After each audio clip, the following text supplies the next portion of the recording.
Did you know that Germany had to pay almost 100,000 tons of gold in war reparations? That's 10 times today's Germany's annual budget. Did you know that German workers got paid twice a day just to let them buy some bread before it doubles its price? Welcome to Economic Rhapsody, the channel that discovers history to understand the future. In this two-part series, I'll explore the hyperinflation in Germany following the Treaty of Versailles. In the first part, I'll be examining the treaty itself and the terms that were imposed on Germany after World War I. Please remember to subscribe for supporting the channel and to get notified once the second part of this unbelievable story of Germany's hyperinflation is on air. So hold on and let's get started. The end of World War I was a confusing time for Germany. The German army was still on the front lines holding onto parts of France. But after a military and civil rebellion, the leftist socialist parties established the Weimar Republic in the city of Weimar and reached an armistice with the warring countries. Well, an armistice may sound like a fancy way to say stop fighting. But in reality, it was more like a surrender. At least that's what the United States, France, and Great Britain thought. Germany had no chance of defeating the fresh U.S. Army, and they were subjected to a naval blockade for 2 years, and over 500,000 citizens died of starvation. But despite all of this, the Germans still felt like they were signing an armistice agreement, not a surrendered one. It really wasn't until the peace agreements were made in Versailles and they finally realized they had lost the battle, despite that optimistic terminology. So these agreements may have had fancy names like peace agreements, but they were really just settlement agreements. Germany wasn't even invited to negotiate this unilateral surrender agreement. The French and British were thirsty for revenge and wanted to see Germany pay a price both economically and territorially. The politicians who sat in Versailles knew they couldn't give up. Otherwise, the people would kick them out in the next elections. The US President, Woodrow Wilson, wanted to maintain peace and rebuild Europe, but that was easier said than done. The British Prime Minister, Lloyd George, held a similar position, but they both differed significantly from their French buddy, Prime Minister Georges Clemenceau, also known as the Tiger. France wanted significant compensation for the damage Germany had caused them.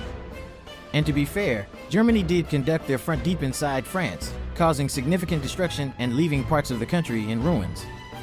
Even today, there are still unexploded bombs on French soil, making life pretty explosive for French farmers. But that wasn't the only problem. England and France both ended the war with huge debts, with France owing Great Britain and Great Britain owing the USA. The US was not too interested in waiving these debts. The American people had sacrificed enough. They are at least entitled to get their money back. That was President Wilson's approach, which was also common to the entire US nation. Can you blame them? So, the Treaty of Versailles, signed in 1919, was like the ultimate breakup letter to Germany. It gave a bunch of Germany's land to other countries. Poland got some nice fertile farmland, and France got a region with a bunch of coal mines. Not satisfied with that only, France also got to mine even more coal and iron from Germany's rich territories for 15 years. That was to make up for the damage Germany did during the war. But wait, there is more. Germany also lost all its colonies around the world. On top of that, they had to give up about 13% of their land, including the super important region of Alsace-Lorraine, and 10% of their population. And just to really rub salt in the wound, Germany had to pay reparations to the other countries. Well, war reparations were not a new trend of compensation. France, for example, had to pay up after getting defeated by Germany in 1871, and before that, after the Napoleonic Wars. But the amount of money demanded from Germany at Versailles was off the charts. They were asked to give almost 100,000 tons of gold, which is like 60 times more than France was asked to pay after the 1871 war. Now, the First World War lasted 4.5 years and killed a lot more people than the 7 Months' War of 1871, so obviously, reparations should have been significantly higher. But significantly doesn't necessarily mean dramatically and extremely, right?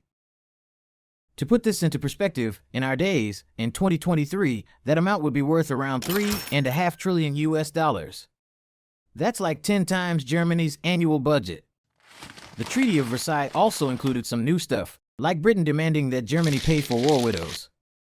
That was never part of previous agreements, and it made the amount even bigger. And let's not forget that France was hit super hard by the German occupation, which was expensive to fix. But get this, the reparations didn't even include compensation for the actual cost of the war itself.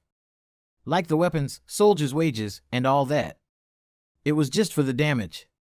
And to make things even crazier, the treaty didn't actually say how much Germany had to pay. Instead, they just had to sign a paper saying they would pay whatever the other countries decided was fair. Oh, and to make things more confusing, the German translation of the agreement was wrong. It said Germany accepted responsibility for starting the war when really, they were only supposed to take responsibility for the damage they caused. So, basically, Germany was given an open check and told to pay up.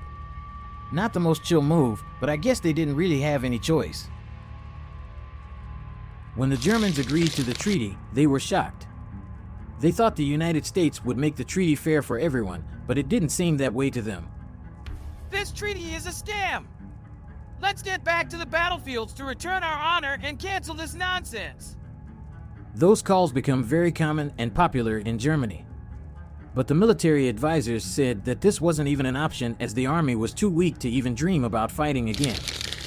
4 months after the ceasefire, Germany was still under a naval blockade, and 100,000 more people died from starvation.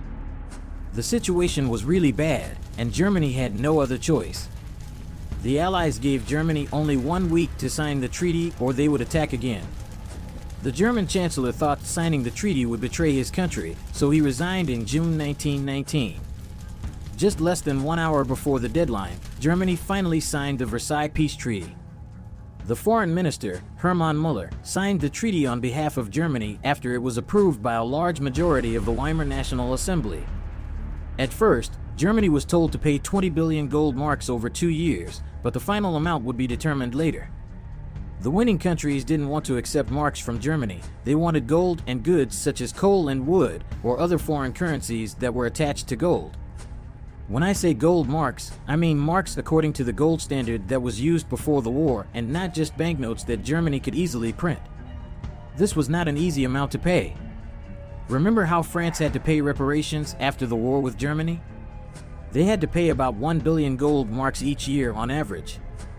But now, Germany was being asked to pay approximately 10 billion marks yearly.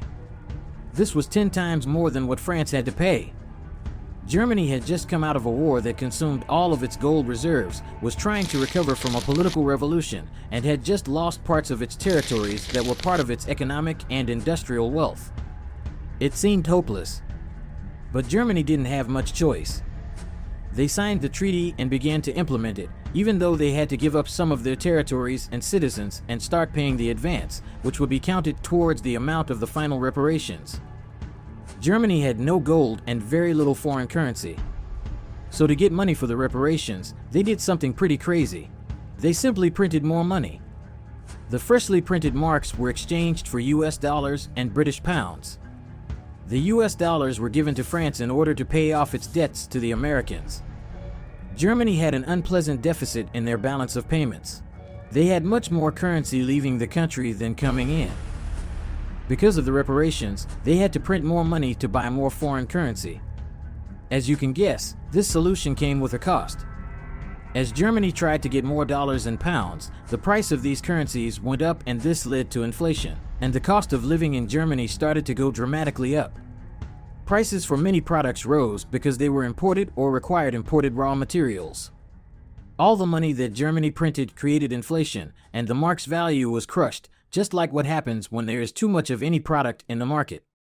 Germany found itself in a difficult situation as the value of the dollar and pound sterling skyrocketed, and they needed to print even more marks to buy them. At the end of World War I, 1 US dollar was equal to around 5 marks, but by the end of 1922, 1 US dollar was worth 5,000 marks. Isn't that crazy? This meant that Germany had to print 1,000 times more marks to buy the dollars required to pay for the reparations. Since Germany had no gold or enough foreign currency, France initially agreed to receive goods, such as coal and wood, as compensation. However, Germany began to fall behind in coal deliveries and sent less than what was required. Wood deliveries were also much less than required, with Germany sending only a third of what it was supposed to send to France by 1922. The French became increasingly worried that Germany would stop paying reparations, cancel the Treaty of Versailles, and become a powerful nation once again.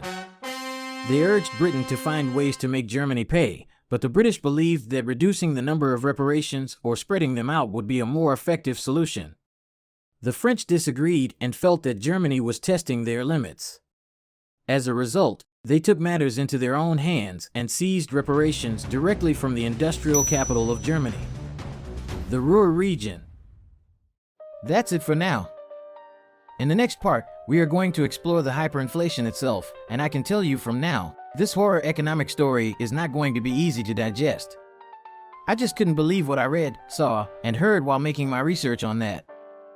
Considering such a catastrophe, it is not a big surprise that crazy little Hitler managed to make so many broken Germans people follow him.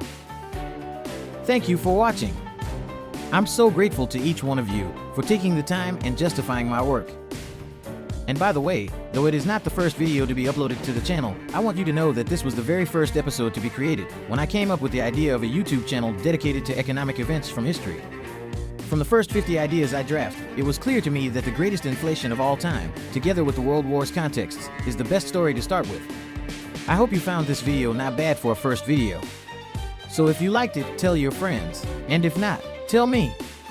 I invite you to follow us on social media, subscribe to the channel, share, like, and mostly comment with your thoughts, ideas, fact corrections, and economic events from history that you'd like me to explore together with you. Economic Rhapsody. Talk to you soon.